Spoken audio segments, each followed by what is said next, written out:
we as a team weren't too used to a design document. It's not that we don't want one, it's that we believed very strongly in just playing something and feeling if it, like if the design document said Aladdin jumps half his body height, that might be helpful, but does that feel good?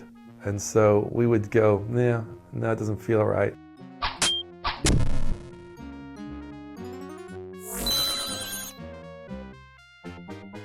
There were elements of the design document, if I went back and looked at it, that I think made it in the game. A large percentage didn't, because it just evolved. And so everything was tuned based upon what we just thought felt right. And so then the level starts getting laid out based on the limitations of the device. So whatever the design said, we're going to have some repetition of things because that's just how the platforms work. The game ended up building itself based upon what felt good or what fit and we could squeeze into the device. We were designing on the fly and Disney was approving it or not approving it or giving input. So it was an organic process. The biggest challenge to program a game like Aladdin is actually to get Aladdin, the character, to fit into the console when you have potentially thousands of frames. How could you ever do that? The way a video game console worked back then is you would draw a box around that character and that whole thing would get stored. So Aladdin was actually the worst case designed character ever because it's a person with a big long sword. And when you hold out the sword, it makes a box like this big because you got Aladdin and the sword doing this. And so it caused us really to think very hard, how could you possibly crunch all these big giant characters into the game? The real breakthrough was Dave's Sprite system, which could take non-square characters and break it down into little parts. My tools engineer, Andy Astor, he made a tool for us that basically just did the most amazing job of cutting out all the bits that weren't necessary and also looking for any little bits that were the same. So if Aladdin's ear didn't move between two frames, it would actually save that part and we'd reuse the ear from previously. And so there was this sort of massively clever compression going on. And no one had really done that before, so we could have big stretchy frames of animation. Making it possible to have larger shapes that could change shape on the screen rather than just saying, hey, this is like a 4x4 sprite. I personally spent a lot of time early on in the project working with Dave to figure out how we were going to get these drawings down to these sprites with giant pixels in them and have it still have that sub-pixel movement and still look like the animation. I think I remember seeing the very early, Aladdin like run cycle and that up on Dave's machine, and it was just in black and white pencil still, and you could just see it was just so fluid. We'd never seen anything quite like this before. Eventually we got to the point where it worked. Games were very horizontal and vertical before, and we had lots of slopes and angles. Yeah, it didn't require straight lines. Well, you actually had a tile set that would actually build these little lines and would have different angles of these tiles, which would be the thing that the character would walk along. And so we could build different angles, make them go up, and you could make some one way as well, so you could you walk on it, but you could jump back up through it. Yes, this was my method. It's like I would take some element of the game, and I just draw that on my monitor. And then we had to make tiles that were 8x8s.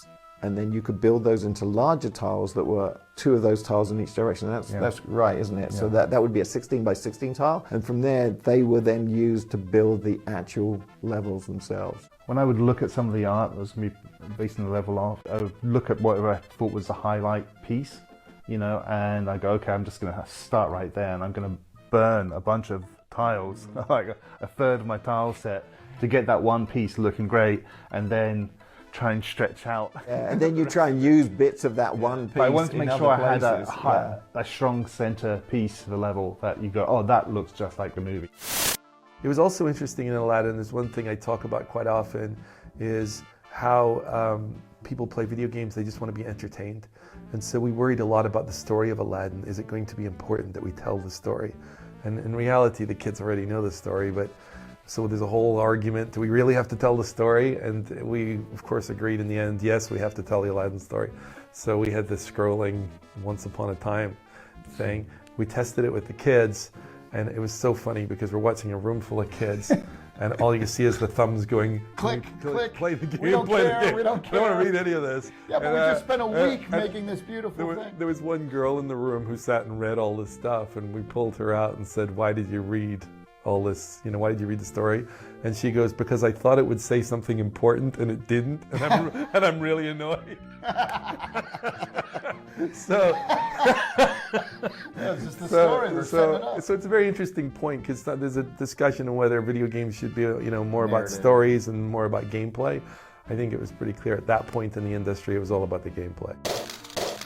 Sound is way more important than most teams are ever willing to admit. This is one thing that Dave really fought for. Audio actually took up the most space of these cartridges. And so if you wanted more memory on your cartridge, oh, well, that's $3 more per cartridge. And so they never gave music guys anything.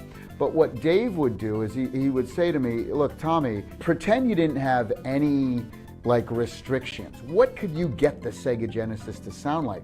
So me and Dave, we used priority. We were doing things that no one had ever done before.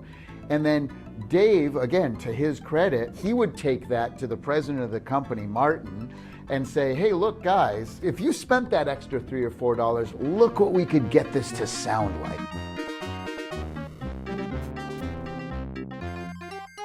Disney gave me all of these scores, these massive conductor scores and sheet music. This is a score written for the movie that had maybe 72 players. Now I only had 6 voices, 6 monophonic voices in the Genesis. And so it was very difficult to take these big scores and kind of putting them like this. So I had to go out and hire a dude, remember his name was Donald Griffin, to take all these massive scores. And then I would get back a MIDI file that had everything broken down, and I would have to then go in that MIDI file and start hacking and doing all my little tricks that I would kind of perfected in the Genesis over the years.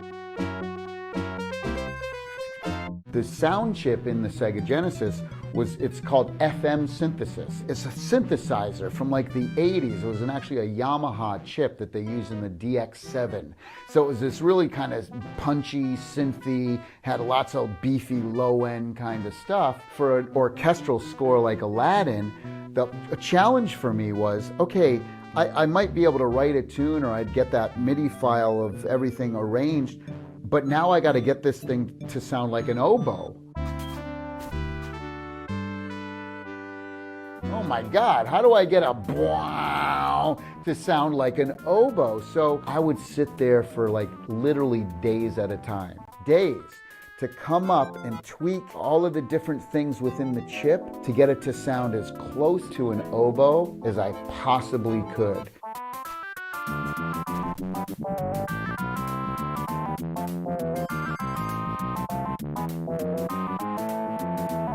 At the time, everything sounded very digital in the game industry. You would think of a note as being off or on. Yeah. And, it's on or off. He would go in there and hand edit each strike, say for on a drum, to be just a little different. Just a little off. Just a little different, just so it sounded softer and real.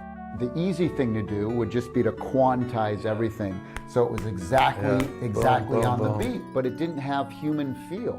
Yeah. And so the only way to get that human feel was to go in and literally tweak every single number and listen and tweak again. I definitely appreciated the work that was getting done. There's no question. Sometimes he would come in, it would blow me away. I'd be like, how are you doing this? Okay, that sounds like a real electric guitar. And he's like, it is.